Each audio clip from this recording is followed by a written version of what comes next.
Hello everyone, finger separation is a hot topic amongst guitar players. How can I increase my range on the fretboard? So today I'm going to show you 2 or 3 exercises you can use to safely improve your range of motion on the guitar up to a useful and practical level. We're not going to focus on the extreme dumb stuff. You know, I would never do that. At the end of the video, I will also show you a more advanced lick that uses quite a stretch but sounds really cool. Before we start with the exercises, let's establish the natural range for our fingers, which for most people would correspond approximately to 1 finger per fret. So it's very easy to visualize on the guitar. Everything we do today will get a bit easier as you move up the fretboard and a bit harder as you move down where the frets are wider. So for demonstration purposes, I will do everything on the 8th fret, which should be a good starting point for most of us. For the first exercise, we'll simply try to add 1 fret to each of these ranges of motion. So we'll be working with pairs of fingers, 1 and 2, 1 and 3, 1 and 4. Here's all the possible combinations. And we'll simply add 1 fret to what would be the natural separation. We start from the 1st and 2nd finger, which would be 8 and 9.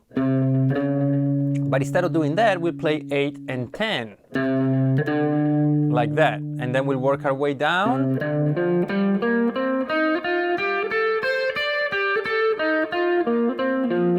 And back up. Next will be fingers 1 and 3, which would regularly be on frets 8 and 10, but we'll stretch it to 11.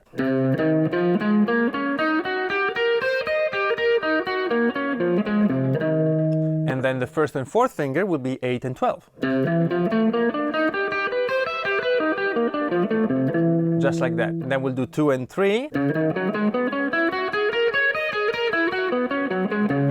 2 and 4.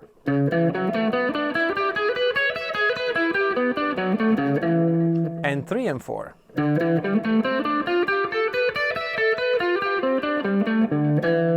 Just like that.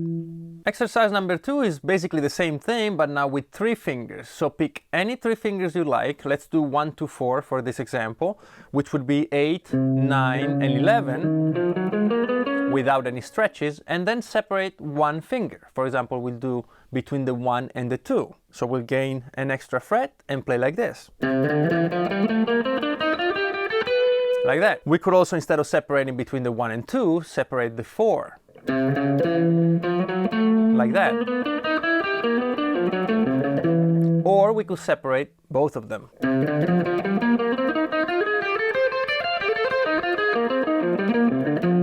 And so on. Let's do one more really quick. 1, 3, and 4, for example. Let's separate between the 1 and 3, so we'd have 8, 11, and 12. Like that. Or 8, 10, and 12. Or both of them.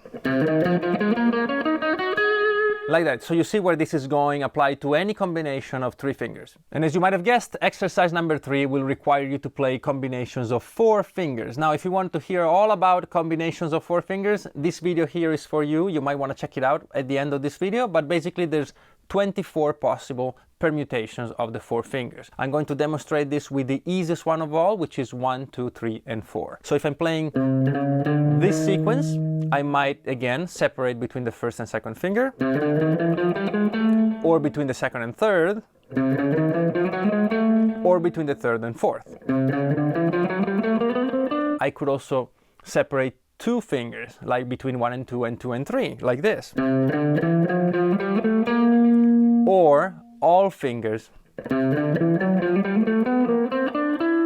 like that. So apply this to all possible 24 combinations and you'll be busy for a while. And here's the advanced lick that I promised you at the beginning of the video.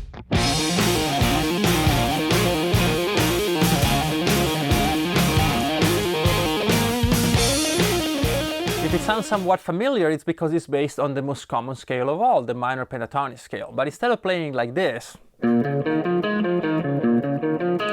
doesn't sound quite as fun. So instead, I stretched the scale over 2 strings so that I could play with legato. And there's quite a bit of separation between the fingers, but nothing impossible. It's in B flat, so 6th fret on the 6th string. And we go 6, 9, 11. And then on the next string, it's 6, 10, 11. And it goes like this.